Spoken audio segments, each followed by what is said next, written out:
There are books that are not read with the eyes, but with the cracks of the soul, works that act as warped mirrors where reality twists until it reveals an uncomfortable and piercing truth. The year was 1948, when a man who had abandoned quantum physics and the certainties of science decided to publish one of the most disturbing novels in Latin American literature. Ernesto Sabato, with a dry, direct prose stripped of unnecessary ornaments, gave us The Tunnel, a confession from the depths of human isolation that today, decades later, continues to resonate with terrifying force in our own contemporary loneliness.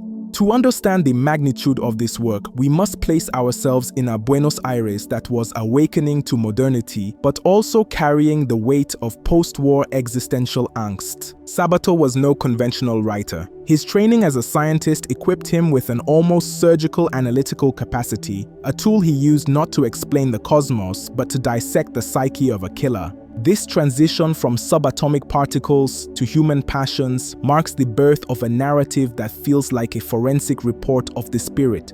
The Tunnel is not just the story of a crime, it is the chronicle of an impossibility. The impossibility of human communication in a universe that seems designed to keep us separated by invisible but insurmountable walls. The novel begins with the statement that nullifies any hope of redemption or traditional suspense. It will be enough to say that I am Juan Pablo Castel, the painter who killed Maria Iribarne. With these words, Sabato introduces us to the abyss. He does not ask us what happened, but why it happened. The plot unfolds as a long monologue from a prison cell where Castel tries to explain the motives that led him to commit the murder. It all starts at an art exhibition at the Spring Salon, where Castel presents a work titled Motherhood. It is a painting that everyone praises for its technique and composition, but that no one seems to truly understand, except for one woman. In a corner of the canvas, through a small window, a marginal scene is visible, a woman looking at the sea from a lonely beach. For Castel, that window is the only important element of the work. The rest is just a set piece for the masses. When he sees Maria Iribarne observing that small window with an attention bordering on the sacred, he feels he has found the only person in the world capable of understanding his private language. This is the start of an obsession that will escalate geometrically. Castel's search for Maria becomes an urban hunt. He searches for her through the streets of Buenos Aires with the desperation of someone seeking oxygen in a vacuum-sealed room. When he finally finds her and strikes up a conversation, the fragmented nature of both characters is revealed. Maria is enigmatic, elusive, and seems to inhabit a plane of reality that Castel cannot control. He, for his part, is a man dominated by a hypertrophic logic, a reason that devours itself. Castel analyzes every word, every silence, and every gesture of Maria's with the precision of an entomologist. But his conclusions always lead him to the same place: suspicion and pain. This dynamic becomes complicated when he discovers that Maria is married to Allende, a blind man. Allende's blindness is not just a physical condition, but a powerful metaphor for the inability to see what is right in front of us, a theme that Sabato would develop in greater depth in his later works. The relationship between Juan Pablo and Maria develops in a setting of constant tension. He demands absolute surrender, a total transparency that no human being can offer another. Maria instead takes refuge in mystery, in distant estates, and in a network of relationships that Castel interprets as betrayals. The climax of this tension occurs at the estate of the Hunter family, Maria's cousin. There, Castel's isolation becomes total. He feels like a stranger, an intruder in the life of the woman he believed to be his soulmate. Paranoia consumes him. Every laugh, every glance between Maria and Hunter is, for him, irrefutable proof of a conspiracy against him. Castel's logic, which should serve to understand the world, becomes the perfect tool for his own destruction. If reason tells us that nothing is certain, then everything is possible, even the most vile betrayal. This spiral of thoughts leads him back to Buenos Aires, where the murder plan takes shape not as a fit of madness, but as the final logical step of a mathematical equation gone terribly wrong. But to understand this deeply, we must look at the psychological structure of our protagonist. Juan Pablo Castel is not your typical noir novel villain. He is an intellectual, an artist, someone who despises the vulgarity of the world and considers himself superior because of his capacity for reasoning. However, it is precisely that hyperlucidity that condemns him. In psychology, we often speak of confirmation bias, that human tendency to seek only information that supports our prior beliefs. Castell is the extreme embodiment of this bias. He does not look for truth in Maria, he looks to confirm his suspicions. Every time she shows him affection, he wonders what she is hiding. Every time she remains silent, he interprets that silence as an admission of guilt. It is a negative feedback loop with no way out. This inevitably leads us to another crucial aspect of the work, the metaphor of the tunnel that gives the book its title. Throughout the narrative, Castell reaches a devastating conclusion about his own existence. At first, he thought that he and Maria were walking down parallel corridors, that perhaps at some point those corridors would cross and they could finally be together. But then he realizes they are not corridors but tunnels. He has always lived in his own tunnel, dark and solitary, and Maria has lived in hers. What happened at the art gallery, that moment of connection in front of the painting, was not a real encounter, but a mirage. It was simply that their tunnels had glass walls for an instant and they could see each other, but they could never touch. This vision of the human being as a radically isolated entity is the heart of Sabatow's existentialism. For him, loneliness is not a temporary state, it is the ontological condition of man. Language, far from being a bridge, is a barrier that distorts what we try to communicate. This deconstruction of solitude forces us to reflect on the role of reason versus intuition. Castell despises the irrational. He despises literary groups, art critics, and anything that does not pass through the filter of his deductive logic. However, his decision to kill Maria is the most irrational act possible. Here, Sabato poses a fascinating paradox. An excess of reason leads to madness. When we try to explain every atom of human experience through logic, we end up fragmenting reality until it loses its meaning. Life is not an equation to be solved, it is a flow of experiences that often contradict logic.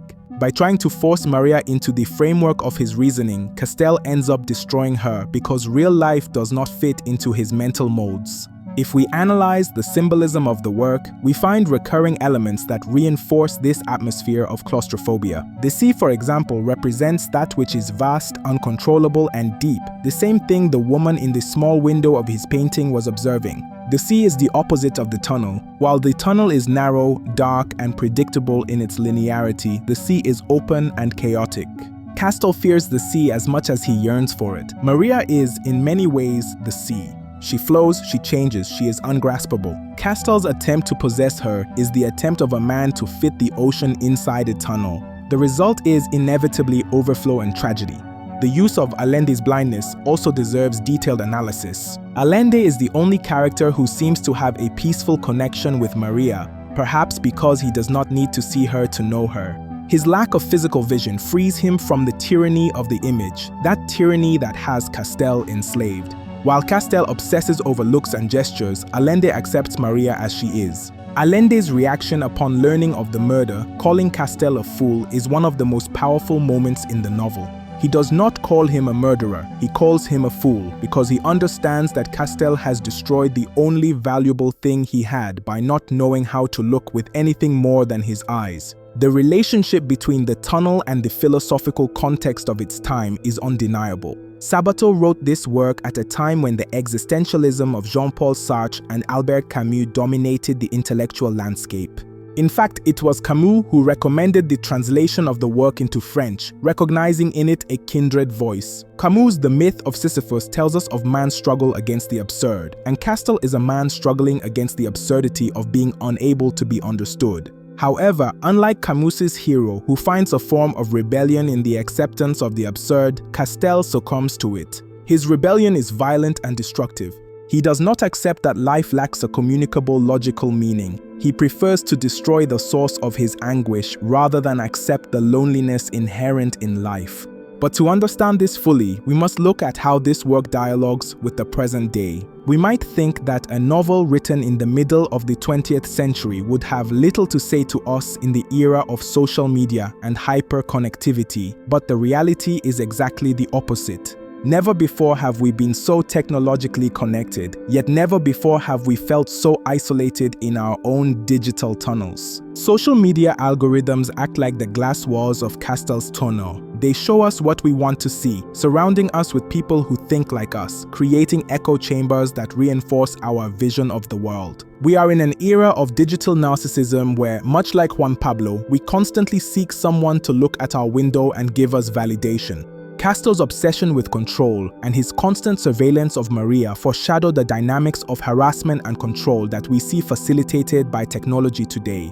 The tunnel is an early warning about the dangers of an ego that does not tolerate otherness, that does not tolerate the other being a person with their own inaccessible inner life. From a modern neuroscience perspective, Castell's behavior could be analyzed as a dysfunction in theory of mind, which is the ability to attribute thoughts, desires, and intentions to others and understand that these may be different from our own. Castell suffers from a kind of moral solipsism. For him, others are merely projections of his own fears or desires. When Maria acts in a way he did not foresee, his processing system collapses. He cannot integrate Maria's novelty or autonomy into his mental schema. This leads us to reflect on the importance of empathy not as a vague feeling, but as an essential cognitive tool for survival. Without empathy, the world becomes a hostile place populated by automatons who only serve to harm us or satisfy us. The relevance of the tunnel is also manifest in its treatment of toxic masculinity and gender violence, although these terms were not used in Sabato's time. Castell is the prototype of the man who confuses love with ownership. His justification of the crime, his attempts to present himself as a victim of circumstances or of Maria's supposed inconstancy, are patterns that forensic psychologists clearly identify today in cases of femicide. Sabato, perhaps without consciously intending it as a social critique, managed to portray with terrifying precision the mechanics of control and isolation that precede physical violence. Reading the novel today, we cannot help but feel deep discomfort at Castell's rationalization of his hatred. It is a lesson in how language and intelligence can be used to camouflage pathology and cruelty. This leads us to an analysis of Sabato's narrative technique. The choice of the first person is fundamental. By being trapped inside Castell's mind, we readers experience his same claustrophobia. We do not have access to Maria's version. We only see what Castell decides to show us or what he believes he sees. This lack of an objective voice forces us to be constant judges of the narrative. We have to read between the lines to guess the truth that Castell hides or that he himself ignores. This unreliable narrator technique is what turns the novel into a labyrinth. As we move forward, we wonder how much of what we are reading is real and how much is a product of the protagonist's paranoia. This uncertainty is what maintains the tension throughout the work. Sabato handles the pace masterfully, alternating moments of cold, reflective analysis with outbursts of desperation and verbal violence. The legacy of The Tunnel in world literature is immense. It opened the door to a form of psychological realism that influenced authors like Mario Vargas Llosa and Gabriel Garcia Marquez, although Sabato's style is much more austere and somber. It was one of the first Latin American novels to be taken seriously by European intellectuals of the time, helping to position the region not just as a source of exoticism or magical realism, but as a center of profound philosophical reflection on the human condition. Sabato proved that one could write a great novel about the big themes of existence from the corner of an apartment in Buenos Aires without the need for grand historical epics or fantastic settings. At the end of the road, we are left with the question, is it possible to exit the tunnel? The novel seems to suggest a pessimistic answer. Castell ends up in prison, physically locked away, which is only an external manifestation of the mental confinement in which he always lived. However, the very fact that he writes his story, that he attempts to explain his motives to an invisible reader, suggests one last desperate attempt at communication. Perhaps literature is that single moment when the glass of the tunnels becomes a little thinner. Perhaps, by reading Sabato, we are fulfilling Castell's desire to be understood, even if by a stranger living in another time and another place. The work invites us to look at our own windows, to ask ourselves if we are truly seeing others or if we are only seeing the reflection of our own obsessions.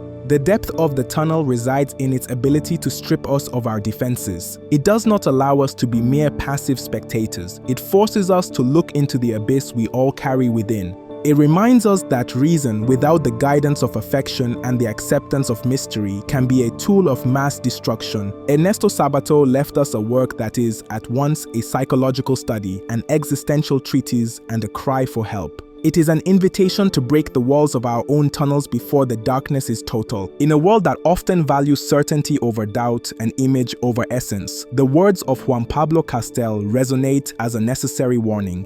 We are not thinking machines. We are beings who feel, who suffer, and who, above all, desperately need to find a real point of contact with the other. This journey through Castel's mind and Sabato's pen leaves us with an inevitable conclusion about the nature of communication. If language fails and reason betrays us, what are we left with? Perhaps the answer lies in that small square of beach, in that woman looking at the sea.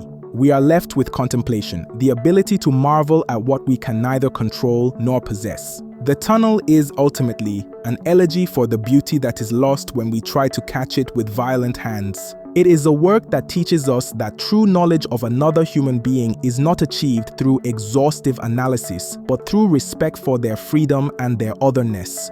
To close this immersion into the work of Ernesto Sabato, we must recognize that The Tunnel is not just a museum piece of 20th century literature. It is a living organism that continues to challenge every new generation of readers. It speaks to us of the fragility of love, the danger of intellectual pride, and the eternal search for meaning in a universe that often seems mute. Upon closing the pages of this book or finishing this analysis, we do not emerge the same as we entered. We emerge with a sharper awareness of our own loneliness, but also with the secret hope that if we manage to be aware of our tunnel, perhaps, just perhaps, we can find a way to build a bridge toward others. Sabato's work remains like a dark lighthouse, illuminating the parts of ourselves we would prefer to ignore, reminding us that only by facing our deepest shadows can we hope to find a glimmer of true light.